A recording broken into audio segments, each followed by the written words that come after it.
What's like a story that comes up for you to be like, these are the principles that work and these are the results? Because oftentimes people hear it and be like, must be nice. But Yes. So, and I talk about this in the book. There's an incredible woman named Nicole that I had the honor of coaching a couple of years ago. And she shared this really beautiful story about how she is third generation Latina in America. Her grandmother actually almost aborted her mother. Her mother had to prostitute herself in order to make money to put food on the table for the kids. And this caused this cycle of belief systems in Nicole that, and kind of a different story of mine, but like the same belief. It's never enough. Everything has to be a struggle. People are out to get you. Money is bad. Money is evil. No one's ever going to help you. You have to do it all yourself. All of these belief systems. And when she was able to really start to see how she was letting her origin story define her current reality, it was like light bulbs went off.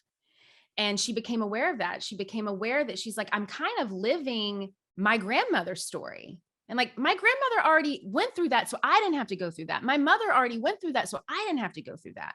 And so how can I actually not waste the opportunity that I have now? How can I actually honor where I came from and the path that was laid out before me by allowing myself to think bigger, by allowing myself to be more expansive, by allowing myself to really see my part to play in what has been limiting me? And so from that, she built this incredible social media strategy agency. She's been making, multi six figures in revenue. Her mother now works at the very clinic that her grandmother almost took her to abort her. And so now she's giving back to these incredible women. And it's just a really beautiful story of healing that really came from Nicole unlocking her origin story and really starting to understand what awareness, acceptance, and action was in her life, and not being so chained to these ideas of, where we came from. So therefore we have to keep living in those limiting belief systems. So when we talk about the mother, daughter, grandmother relationship, and here in a way you had made mention of your gorgeous, amazing, powerful mom who often runs late, and the acceptance and then your action thereafter. But you kind of typify what it means to rewrite a narrative or take ownership of it and change it. What do you hope that your daughter learns and implements that is different from what you have done? I hope she sees the bigger what ifs that she has in her life and knows that she can actually go forward with it. That she not only believes in what's possible, but she believes that she's worthy of that possibility. And I think that starts with me giving her bigger what ifs.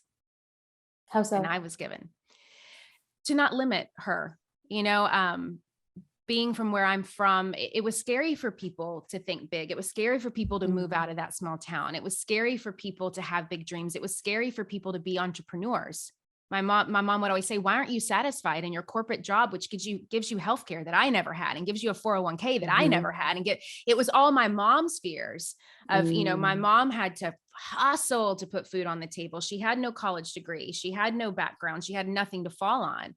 And she didn't want me to have to struggle the way that she did.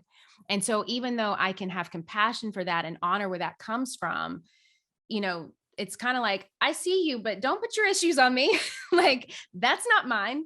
And so I think that me remembering that in myself is like whatever my limitations are, whatever my scarcity mindset may be, that I have to work through, to be very mindful, to be very aware, to not put that on my own daughter. And even in our own society, I think that it is my job. And if I can just do this, even if it's just a little bit, if I can give, I think about, and Jasmine, I'm sure you have, this kind of feeling come up. I think about the women that come through my communities that I have the honor of coaching, and I see how fast they can have transformations. And I think about, like, what if I would have gotten started with them sooner? What if when they were in second grade or third grade or fourth grade, they started hearing these ideas, they started knowing what was possible, they started believing in this ifness that was infinite?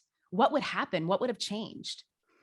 And, I think that we all need to go through what we need to go through because it makes us who we are. But if I could have any type of impact on my daughter or her generation, it would be to let those little girls know that they are infinite and their possibilities are infinite. And that is what I need to focus on with her.